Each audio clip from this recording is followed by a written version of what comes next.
میں سر رمضان کا شکریہ ادا کرتی ہوں کہ انہوں نے مجھے کتاب لانچنگ سیریمنی میں بلایا اور اتنے دانشوروں کے درمیان مجھے بلایا، تو یہ میرے لیے ایک خوش قسمتی ہے۔ جیسے سر نے مجھے اسٹارٹ میں میسج کیا اور کہا کہ آپ کو میری کتاب پہ کچھ بولنا ہے، تو پہلے تو میں سوچ رہی تھی کہ میں سر کو کیا جواب دوں، کیونکہ ایک تو میرے فائنل ایئر اور اس کے ساتھ تھیسس اور اتنے سارے کام تھے، تو میں جسٹ سوچنے لگی کہ کیا میں سر رمضان کو جواب دے سکوں گی یا نہیں۔ پھر بعد میں جب میں نے اسپیکرز دیکھے تو اتنے سارے دانشور تھے، اور میں نے سوچا کہ ایک اسٹوڈنٹ ہو کے میں وہاں پہ کیا بات کر سکوں گی، اور ابھی بھی میں یونیورسٹی سے آ رہی ہوں، اور جس طرح سے میں کتاب پڑھ چکی ہوں کوشش کرتی ہوں کہ سر رمضان کی کتاب کے حوالے سے کچھ ایسے پہلو پیش کروں جو میں کچھ پڑھ کے آئی ہوں۔ تو پہلے تو میں سر رمضان کو مبارکباد دینا چاہوں گی،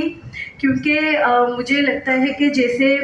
سر رمضان، ویسے بھی ہم سب کو پتہ ہے کہ یہ سر رمضان کی پہلی کتاب نہیں ہے، پہلے بھی سر رمضان جیسے لیاری کی ادھوری کہانی، لیاری کی انکہی کہانی، بلوچ روشن چہرے،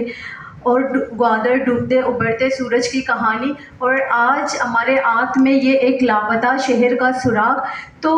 میں یہی دعا گو ہوں کہ یہ آخری کتاب بھی نہ ہو۔ اور میں سمجھتی ہوں کہ یہ کراچی کی ہسٹری کو، کراچی کے سماجیات، کراچی کے ایک مطلب اگر اسٹوڈنٹ کے حوالے سے بات کروں یا نوجوان نسل کے حوالے سے بات کروں، یا خاص طور پہ کلچرل بیک گراؤنڈ یا پرسپیکٹو، اور اس کے علاوہ بھی جیسے اگر میں ٹائٹل دیکھوں تو تخریب کے دن، مستقبل کے امکانات اور پاسٹ فیوچر، ان تمام حوالے سے اس میں آپ کو سیاہ راتیں یا اجالا بھی آپ کو اس کتاب میں نمایاں یا اجاگر نظر آئے گا۔ تو مجھے لگتا ہے کہ اب تک کراچی کے حوالے سے جو کچھ بیان کیا گیا ہے وہ جسٹ کلونیل پرسپیکٹو کے تحت کیا گیا ہے، جیسے کہ کراچی کو مقامی ہسٹری، مطلب میں سمجھتی ہوں کہ ہمیشہ سے مسنگ رہی اگر مقامی ہسٹری کی بات کی جائے، کیونکہ ایسا سمجھا جاتا ہے کہ کراچی پاکستان بننے کے بعد ڈیولپ ہوا، جو کہ ایسے نہیں ہے، یہ ایک مس کنسیپشن ہے۔ جیسے 1911 سے اگر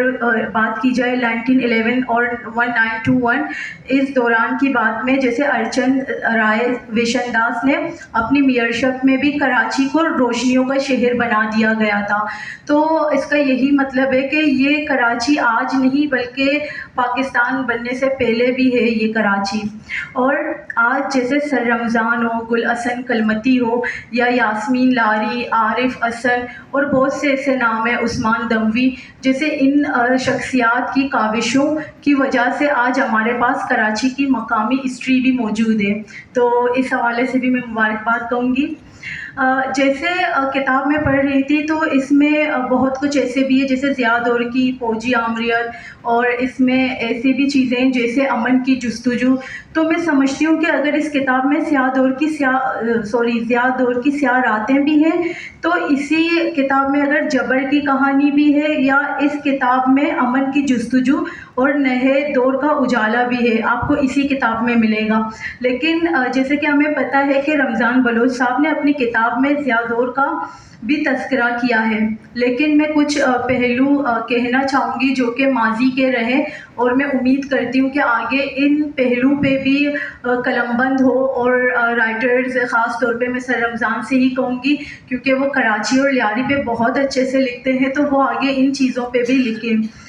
جیسے اگر ضیاء دور کی بات کروں تو اس میں یہاں پہ تو بہت سی خرابیاں بیان کی گئیں، لیکن 1979 میں حدود آرڈیننس کی میں بات کرنا چاہوں گی، جو خواتین کے خلاف ایک امتیازی قانون تھا، جسے ضیاء نے سو کولڈ اسلامائزیشن کے نام پر مسلط کیا۔ اس قانون کے نفاذ سے خواتین کو بہت سارے مسائل کا سامنا کرنا پڑا، خاص طور پر وہ خواتین جو ریپ وکٹم ہوتی تھی، ان کو قانونی طور پر لاوارث قرار دیا گیا، اور یہ قانون متاثرین کے خلاف استعمال ہونے لگا۔ جیسے کہ ہمیں سب کو پتہ ہے صفیہ بی بی، جو کہ ایک ویژولائز امپیئرڈ بندی تھی، جس کو مطلب اس پہ بھی کس طرح سے کیس کیا، تو اس کے علاوہ اور بھی ہمارے پاس ہسٹوریکل یا کراچی کے حوالے سے جیسے سالٹ ٹیکس پہ ایک تحریک چلی، جو انگریزوں نے جب 1930 میں نمک پر ٹیکس لگایا تو گاندھی نے ستیہ گرہ تحریک شروع کی. تو اس تحریک میں کراچی بھی پیچھے نہیں تھا. اگر دیکھا جائے تو کراچی اس وجہ سے میں اس کے پرسپیکٹو بتاؤں گی، جیسے کہ اس تحریک کے روئے رواں لیاری سے ہی تعلق رکھنے والے کادو مکرانی تھے، جو کہ گرفتار ہو کے جیل بھی گئے بعد میں. تو کمیونسٹ انڈیا پارٹی، جیسے کہ انڈیا کی کمیونسٹ پارٹی نے بھی محمد حسین انکا کو بھی ایک خط لکھ کر یہ پوچھا کہ ان کو تو 2 لوگوں کے بارے میں معلومات ہیں، جیسے کادو مکرانی ہے اور ایک ناطق مکرانی ہے، اور انہوں نے پوچھا کہ یہ علی مکرانی کون ہے. تو ان سب سے یہی لگتا ہے کہ کراچی بہت پہلے سے ان کے کس طرح سے تحریکیں چلی اور کس طرح سے انہوں نے کہا. ایک اور تحریک ہے 19 فیب 1946 میں، جو کہ رائل انڈین نیوی نے کراچی پورٹ پر ایک بہت بڑی بغاوت کی. یہ ہسٹری میں کہا جاتا ہے کہ جہازیوں کی بغاوت کا تحریک جانا جاتا ہے. تو اس بغاوت کو سپورٹ کرنے کے لیے بھی ٹریڈ یونین رہنما نارائن داس بچر نے کراچی میں اسٹرائک کی کال دی. تو یہ کراچی کی ہے ماضی. خاص طور پہ لیاری اپنے مزاج میں سماج مخالف اور اینٹی اسٹیبلشمنٹ رہا ہے. جب انگریزوں نے 1839 میں کراچی پہ قبضہ کیا تو چاکر کلمتی نے مزاحمت کے طور پہ انگریز کو قتل کیا. تو یہ سارے ایسے ہسٹوریکل پرسپیکٹو یا ایسے کیسز ہیں، میں سمجھتی ہوں کہ آگے کی کتاب میں ان پہ بھی قلم بند کر کے ایسے اجاگر کیا جائے، کیونکہ بہت سے ایسے تحریکیں جس میں نہ صرف کراچی بلکہ لیاری بھی شانہ بشانہ تھا، جو کہ وہ پاکستان بننے سے پہلے کی باتیں ہیں. لیکن میں سمجھتی ہوں جب میں سر رمضان کے حوالے سے اسپیسیفک بات کروں تو مجھے یہ لگتا ہے جیسے ہمارے پاس بہت سارے رائٹرز ایسے ہیں جو کرنٹ ایشوز پہ بات کرتے ہیں، یا ہمارے پاس بزرگ رہنما ایسے ہیں جو بس اپنے ہی حوالے سے پاسٹ ایکسپیرینسز کو بتاتے ہیں. تو میں سر رمضان کو اس وجہ سے بہت پڑھتی ہوں، اور مجھے لگتا ہے کہ سر رمضان کو جب میں اسٹرنبرگ تھیوری آف انٹیلیجنس پڑھ رہی تھی تو میں نے سوچا کہ میں سر رمضان کو بھی یہی ٹائٹل دوں کہ ان میں یہ سارے جو پرسپیکٹیو ہے لائک انالائٹیکل یا پریکٹیکل یا کریٹیو انٹیلیجنس، تو سر رمضان میں لوگ تو ہم تو بننے کی کوشش کرتے ہیں نا کہ ہم پریکٹیکل ہیں، لیکن اگر سر رمضان کی حقیقت یا ان کی کتاب کو ہی ہم دیکھ کے پتہ لگے کہ وہ ایسے ہیں جیسے پاسٹ ایکسپیرینس کے ساتھ ساتھ وہ کرنٹ کو بھی لے کر چلتے ہیں، وہ پریزنٹ کے حوالے سے بات کرتے ہیں، وہ ہمیں جھنجھوڑتے ہیں کہ آج کے حوالے سے بھی بات کرو، پریزنٹ مومنٹ میں بھی رہو.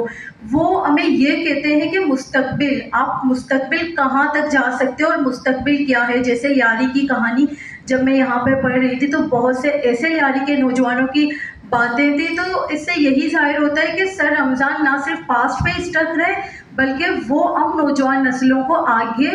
اس کی طرف بھی پش کرتے ہیں اور پریزنٹ پہ بھی دکھاتے ہیں. اور انالائٹیکل کے حوالے سے کہیں تو سر رمضان ویسے بھی پرابلم سالونگ اسکل میں کہیں جیسے وہ اپنی کتاب میں اور کئی جگہ بتا چکے، وہ خود ایک مزدور